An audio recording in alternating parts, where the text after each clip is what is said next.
Shalom, selamat pagi adik-adikku yang kekasih dalam Tuhan Yesus Kristus.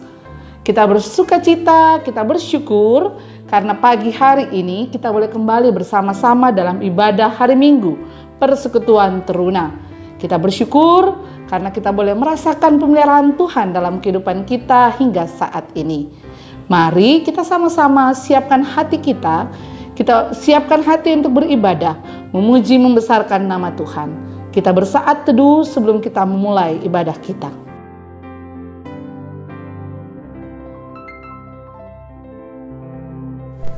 Teman-teman, mari kita menyanyikan lagu Mars Teruna.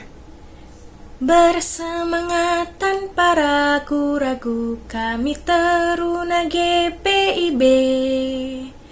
Berkembang tumbuh di dalam Kristus dengan dasar iman teguh.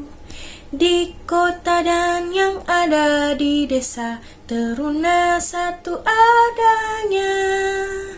Terus maju dan berkarya untuk gereja, bangsa dan negara. Bersyukur dan selalu berdoa dalam suka dan duka. Hormat patuh pada ayah bunda, cinta pada sesama. Siapkan diri sedari dini, wahai teruna GPIB. Song-song masa depanmu sendiri, Kristuslah penolong sejati. Teruna harapan negeri. Teman-teman, sebelum kita memulai ibadah kita pada hari ini, mari kita satu dalam doa. Selamat pagi Bapa, selamat pagi Tuhan Yesus. Terima kasih atas berkat yang sudah Tuhan Yesus berikan pada kami hari ini. Sekarang kami akan memulai ibadah kami. Kami mohon Tuhan Yesus tolong pimpin dari awal, pertengahan hingga pada akhirnya, seturut dengan kehendak-Mu. Berkati juga kakak layan yang akan mengajar kami dan ikut serta dalam ibadah hari ini. Kiranya Tuhan Yesus mau menjaga kami semua. Kami percaya bahwa ada rancangan yang baik yang Tuhan Yesus siapkan untuk kami semua. Inilah doa kami ya Tuhan, hanya di dalam nama-Mu kami berdoa. Amin. Teman-teman, mari kita membuka Kidung Jemaat nomor 10. Pujilah Tuhan Sang Raja. Pujilah Tuhan Sang Raja yang maha mulia. Segenap hati dan jiwaku, pujilah Dia. Datang berkam, berilah musikmu bergam. Angkatlah puji-pujian.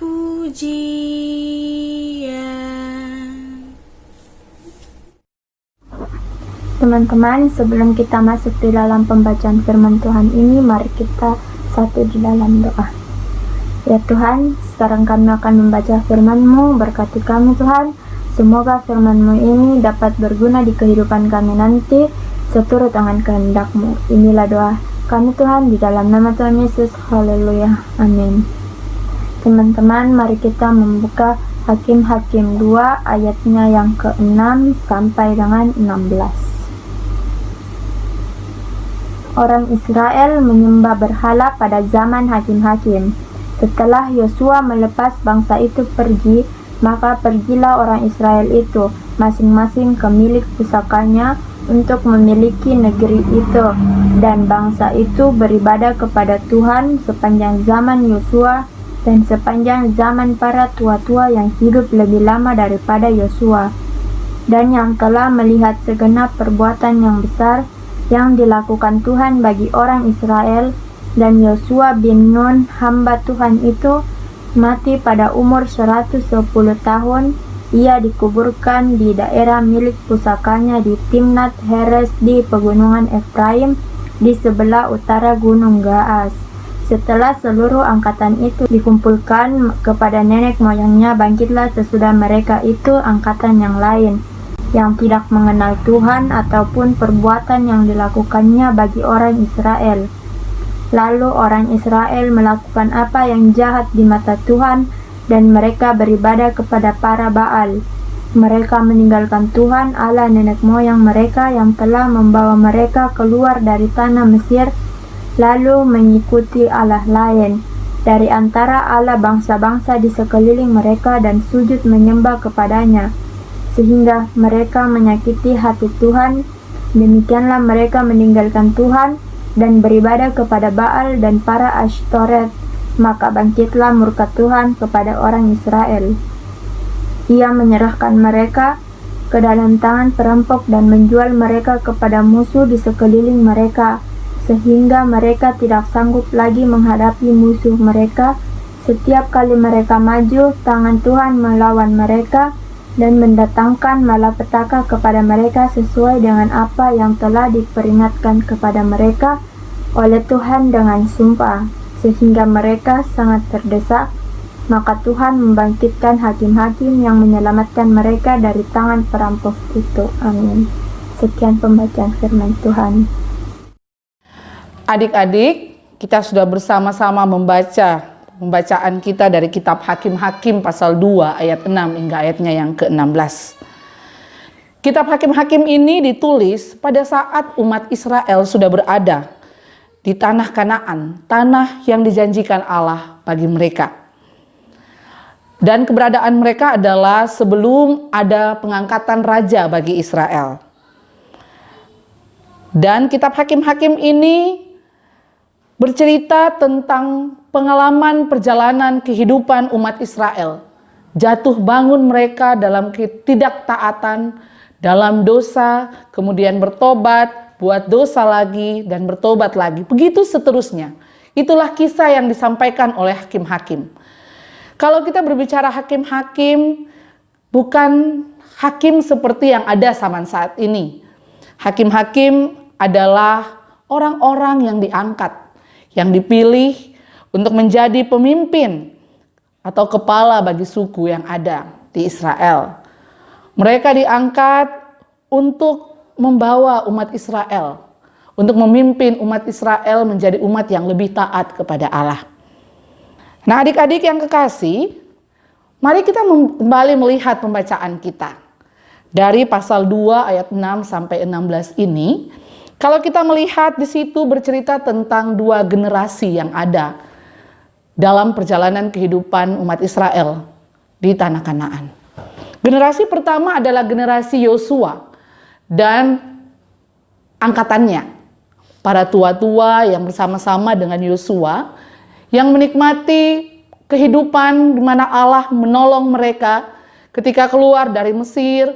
Mereka menyaksikan campur tangan Allah sehingga mereka boleh tiba di tanah Kanaan, tanah perjanjian yang Allah berikan. Mereka yang menyaksikan perbuatan Allah sehingga mereka hidup beribadah kepada Allah. Mereka menikmati kebaikan Allah sehingga mereka hidup dalam ketaatan, beribadah, dan melakukan apa yang Allah kehendaki. Hal itu bisa kita lihat di ayat 6 dan 7 dari pembacaan kita. Namun, generasi ini berakhir ketika Yosua juga rekan-rekan seangkatannya meninggal.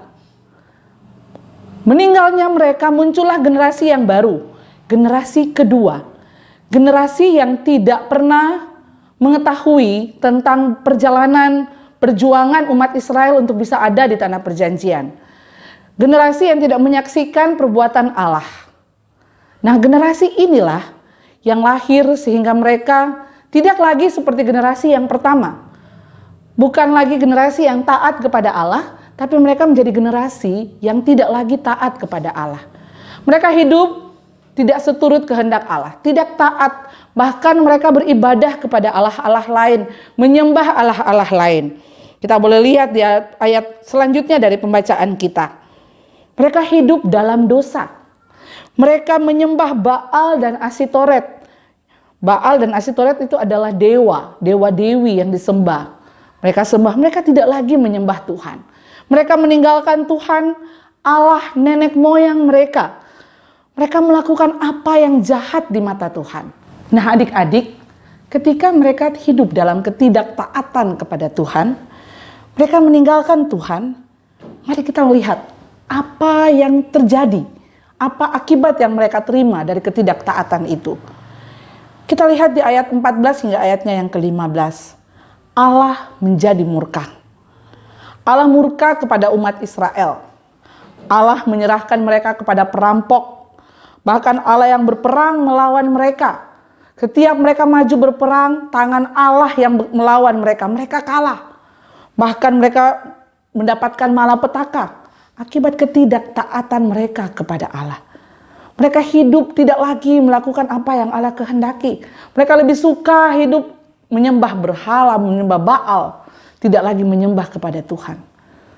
Dan adik-adik, akibat ketidaktaatan itu, bagaimana kita melihat murka Allah atas umat Israel. Di ayat 16 pembacaan kita, Allah mendatangkan hakim untuk menyelamatkan umat Israel. Hakim-hakim itu Allah datangkan untuk menyelamatkan umat Israel supaya mereka mau meninggalkan kehidupan yang tidak berkenan di hadapan Allah itu untuk kembali kepada jalan Allah. Allah mengasihi sehingga Allah mau memakai para hakim untuk membuat umat Israel berubah dari tidak taat menjadi taat. Namun adik-adik, kalau kita membaca di ayat-ayat selanjutnya, kita akan melihat umat Israel ini, mereka ternyata tidak sungguh-sungguh taat. Kalau ada hakim, mereka taat. Melakukan apa yang Tuhan kehendaki, beribadah kepada Tuhan. Tapi ketika tidak ada hakim, hakim itu meninggal, mereka kembali lagi hidup dalam dosa. Seperti itu terus terjadi. Seperti tadi Kakak Ica bilang di awal, bahwa kisah hakim-hakim bercerita tentang perjalanan kehidupan jatuh bangun umat Israel dalam hidup taat, jatuh dalam dosa, taat, jatuh dalam dosa. Nah, itulah firman Tuhan yang kita baca tadi.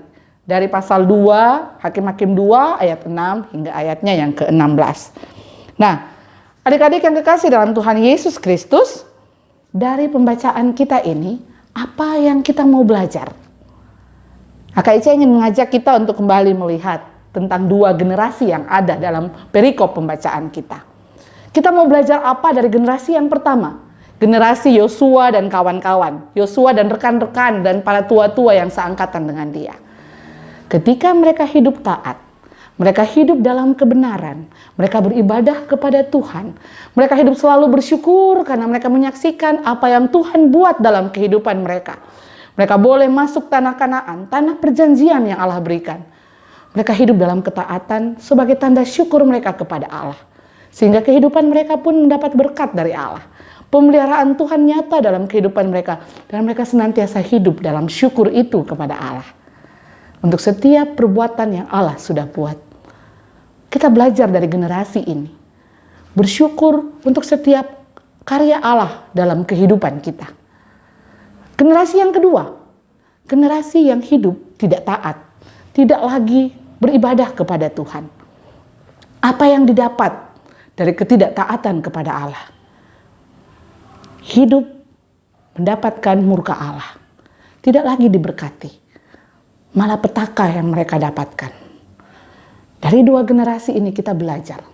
Mau pilih yang mana? Menjadi pribadi yang taat atau pribadi yang tidak taat kepada Allah. Adik-adik yang kekasih dalam Tuhan Yesus Kristus. Seperti generasi yang pertama. Yang hidup bersyukur kepada Allah. Karena mereka menyaksikan kebaikan Allah. Kakak Ica ingin mengajak kita semua. Menjalani kehidupan kita. Mari kita terus. Setiap hari kita belajar. Untuk merenungkan kembali. Apa kebaikan Allah yang kita dapatkan dalam kehidupan kita. Apa kebaikan Allah yang sudah kita nikmati di sepanjang kehidupan kita? Pernahkah Allah meninggalkan kita? Ketika kita terus merenungkan hal itu, kita bersyukur untuk setiap hal yang Tuhan buat. Kita sadar dengan kebaikan Tuhan. Maka kita akan menjadi pribadi yang selalu bersyukur kepada Allah. Kita bersyukur karena Allah baik bagi kita. Ketika kita bersyukur, bagaimana saya bersyukur? Bagaimana cara saya bersyukur kepada Allah? Bersyukur kepada Allah lewat kehidupan kita. Kehidupan yang seperti apa? Kehidupan yang senantiasa hidup dalam ketaatan. Ketaatan untuk melakukan apa yang Allah kehendaki. Taat untuk hidup dalam kebenaran. Kebenaran yang seperti apa? Kehendak Allah itu seperti apa? Kita hanya bisa tahu kehendak Allah ketika kita menjalin hubungan yang baik dengan Allah. Ketika kita ada persekutuan dengan Allah. Ingat, generasi yang kedua, mereka tidak taat karena mereka tidak pernah tahu tentang apa yang sudah Allah buat. Oleh karena itu kita perlu untuk selalu tekun. Punya waktu untuk baca firman Tuhan. Punya waktu untuk bersekutu. Sehingga kita tahu apa yang Tuhan buat bagi kehidupan kita. Kita tahu apa yang Tuhan kehendaki dalam kehidupan kita. Kalau kita punya hubungan yang baik dengan Tuhan. Kalau kita tahu apa yang harus kita lakukan supaya menyenangkan hati Tuhan. Maka Tuhan pun akan berkenan bagi kita. Dan ketaatan kita sebagai tanda syukur kita kepada Allah. Kalau kita menyadari bahwa Allah begitu baik, Allah begitu mengasihi kita, maka kita pun akan selalu mengasihi Allah. Bagaimana caranya mengasihi Allah? Ya kembali melakukan apa yang menyenangkan hati Tuhan.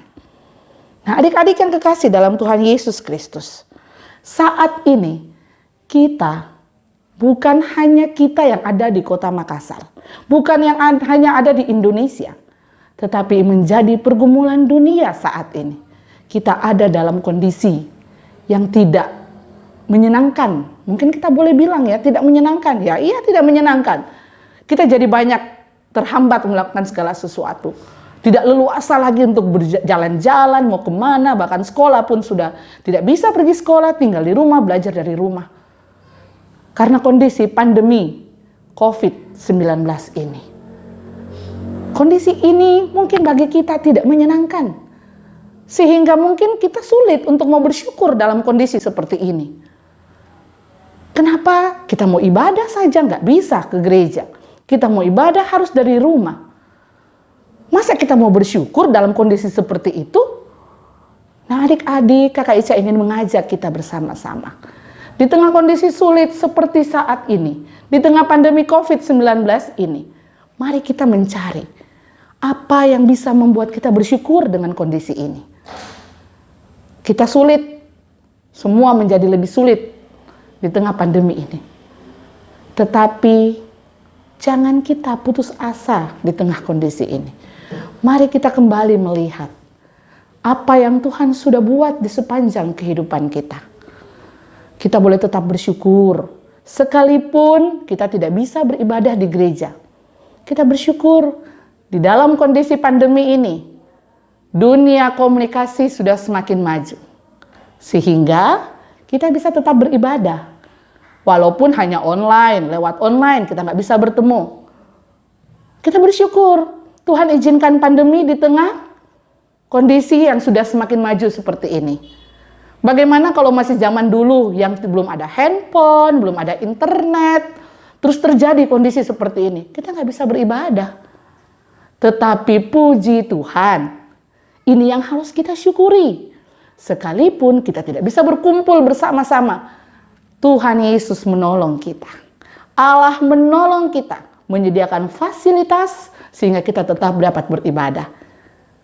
Sudahkah kita bersyukur untuk hal ini? Atau hal-hal lain yang harus kita syukuri di tengah pandemi ini? Kita mulai melihat, ayo Kakak Ica ingin mengajak semua, masing-masing kita merenung. Di tengah kondisi sulit ini, mungkin kalau dulu mama, papa lebih sibuk di luar, jarang punya waktu buat kita. Tapi sekarang karena tidak boleh terlalu banyak keluar, kita lebih banyak waktu untuk berkumpul bersama-sama di rumah. Sudahkah adik-adik bersyukur dengan kondisi itu? Ataukah lebih banyak mengeluh, deh, gara-gara pandemi kita nggak bisa mimpi mall, nggak bisa nongkrong. Daripada kita lebih banyak mengeluh, lebih baik kita mencari sisi positif dari kondisi yang terjadi saat ini. Sehingga kita dapat bersyukur. Kita bersyukur karena walaupun begitu banyak hal-hal yang kita alami saat ini, tapi Tuhan Yesus masih memelihara kita. Kita masih diberikan kekuatan, kita masih diberikan kesehatan, kita masih menikmati kehidupan ini. Dan kita percaya, kita harus menjadi pribadi yang percaya bahwa Tuhan tidak meninggalkan kita. Umat Israel, sekalipun mereka menyakiti hati Tuhan, Tuhan masih memikirkan nasib mereka. Makanya diangkatlah para hakim supaya mereka mau bertobat, mereka mau berubah. Nah adik-adik, bersyukurlah kita sampai hari ini. Walaupun kondisinya tidak menyenangkan mungkin buat kita semua, tapi kita masih merasakan pemeliharaan Tuhan. Ketika kita dalam masalah, jangan terpaku dengan masalah itu sehingga kita lupa untuk bersyukur. Tetapi mari kita kembali melihat, flashbacklah dengan semua kebaikan Tuhan yang sudah kita nikmati. Sehingga kita selalu bersyukur. Kita tetap setia menjadi pengikut Kristus. Apapun kondisi yang Tuhan izinkan kita alami. Jangan hanya berdiam diri, mengeluh, tetapi belajarlah. Percaya dan senantiasa taat, setia untuk selalu ada dalam persekutuan dengan Tuhan Yesus.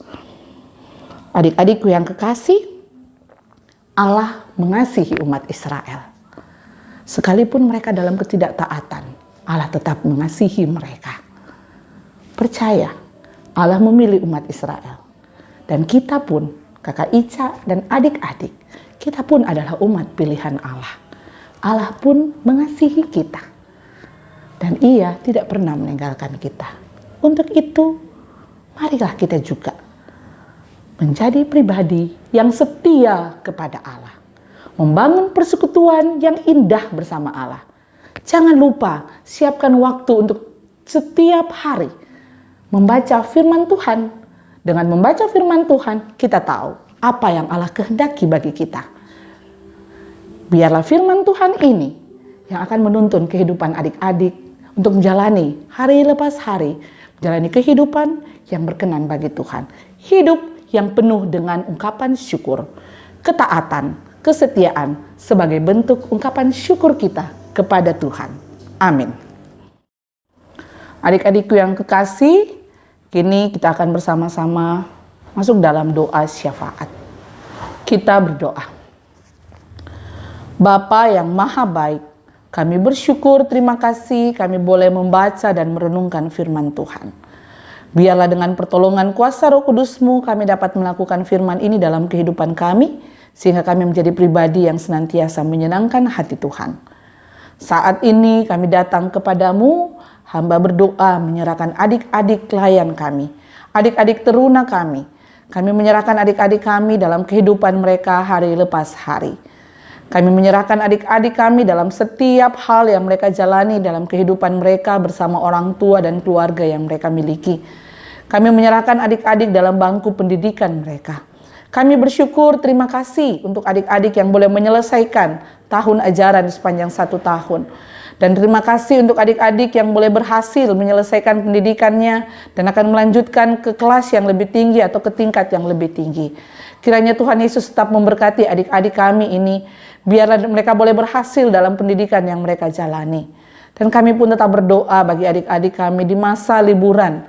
Dan mungkin ketika akan kembali belajar, mereka masih harus belajar dari rumah. Kami tetap menyerahkan adik-adik kami ini kepadamu. Tuhan Yesus yang menolong, agar mereka tetap menjalani masa ini, masa belajar di rumah ini dengan penuh sukacita. Dan percaya bahwa Tuhan Yesus punya rancangan yang indah bagi kehidupan mereka. Kami berdoa untuk adik-adik yang sedang mencari sekolah, mengurus untuk masuk sekolah yang baru. Tuhan juga memberkati, Tuhan menolong. Sekolah yang terbaik Tuhan sediakan dan segala yang mereka butuhkan Tuhan Yesus cukupkan. Berkati orang tua dari adik-adik kami. Tuhan berkati mama dan papa dalam setiap tugas tanggung jawab pekerjaan, pelayanan dan juga dalam kehidupan mereka. Kiranya Bapa memberikan mereka tubuh sehat, tubuh kuat untuk menjalani kehidupan dengan baik, juga mendampingi adik-adik kami ini. Kami juga berdoa untuk semua adik-adik kami, kalau ada di antara mereka yang sedang sakit, kami mohon Tuhan menyembuhkan. Kalau ada adik-adik kami, Tuhan berkati mereka dalam pergaulan. Kalau ada yang mulai bergaul dengan orang-orang yang tidak baik, yang memberikan contoh tidak baik bagi mereka, Tuhan tolong berikan hikmat bagi adik-adik kami ini, sehingga mereka menjadi pribadi yang bisa menjadi teladan dan contoh yang baik bagi teman-teman di mana mereka bergaul. Dan kami tetap menyerahkan adik-adik kami di masa muda mereka, agar masa muda mereka mendatangkan berkat, menjadi teladan bagi orang banyak. Bapa, pada saat ini hamba juga berdoa menyerahkan seluruh pelayan-pelayan, kakak-kakak layan, Tuhan berkati dalam setiap kehidupan bersama keluarga, juga dalam pendampingan bagi adik-adik layan kami. Tuhan berkati kami, pakai kami lebih lagi untuk melayani Tuhan lewat adik-adik yang Tuhan percayakan bagi kami. Terima kasih Tuhan. Pada saat ini kami juga berdoa menyerahkan gereja Tuhan, umat Tuhan, GPIB Jemaat Betania. Kiranya Tuhan Yesus juga memberkati para pelayan Tuhan yang Tuhan tempatkan di tengah-tengah jemaat ini. Para pendeta Tuhan berkati, ketua majelis jemaat kami Bapak Yuniar Jauhari Tuhan berkati bersama keluarga. Begitupun pendeta jemaat kami Bapak Bartolomeus Padatu dan keluarga. Tuhan berkati kedua hamba-Mu ini agar mereka dapat menjalankan tugas pelayanan mereka dengan baik, juga dalam kehidupan bersama keluarga yang mereka miliki.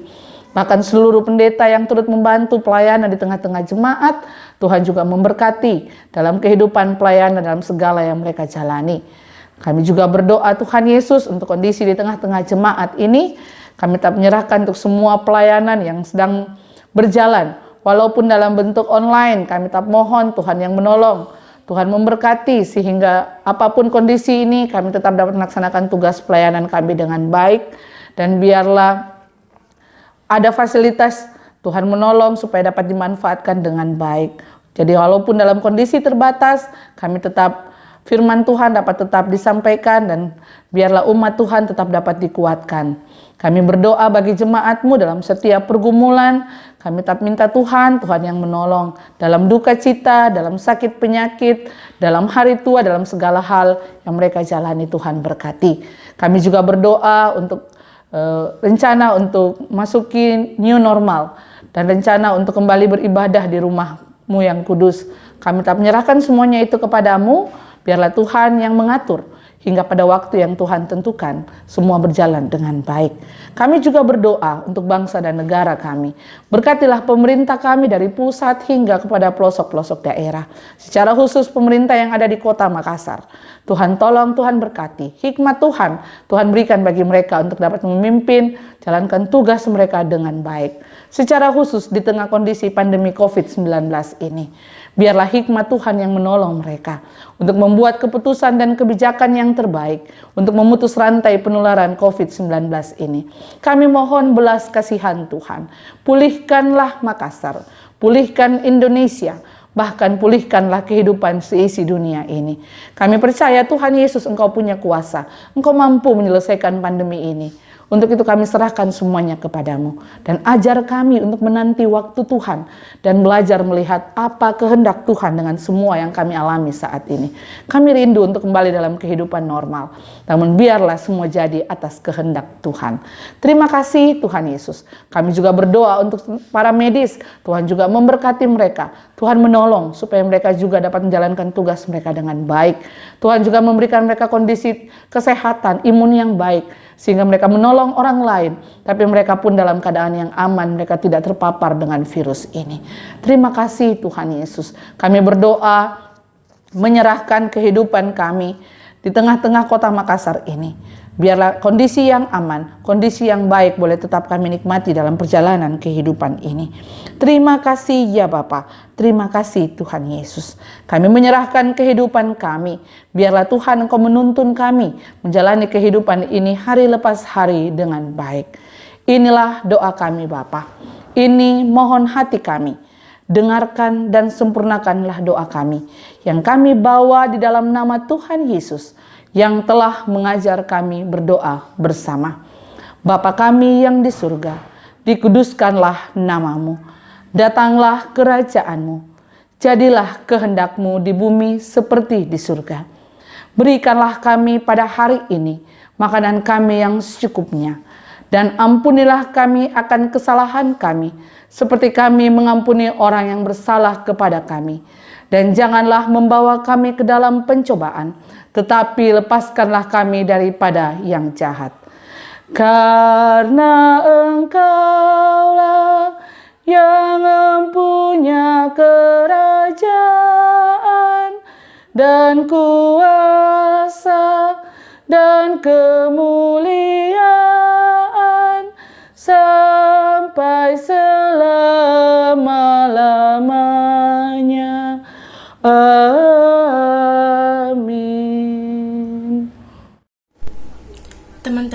Mari kita membuka Kidung Jemaat nomor 376. Ikut Dikau saja Tuhan. Ikut Dikau saja Tuhan, jalan damai bagiku. Aku selamat dan sentosa hanya oleh darah-Mu. Aku ingin ikuti Kau dan mengabdi padamu. Dalam Dikau juru selamat, ku bahagia penuh. Adik-adik yang kekasih dalam Tuhan Yesus Kristus, kita akan mengakhiri ibadah kita. Tenangkan hati kita dan terimalah berkat Tuhan. Anugerah Tuhan kita Yesus Kristus, pengasihan Allah, dan persekutuan dengan Roh Kudus, kiranya menyertai dan memberkati kehidupan kita semua hari ini, terus kekal sampai selama-lamanya. Amin. Amin. Amin.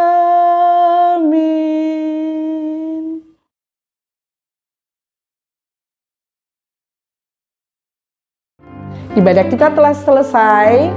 Selamat hari Minggu. Salam sehat. Shalom.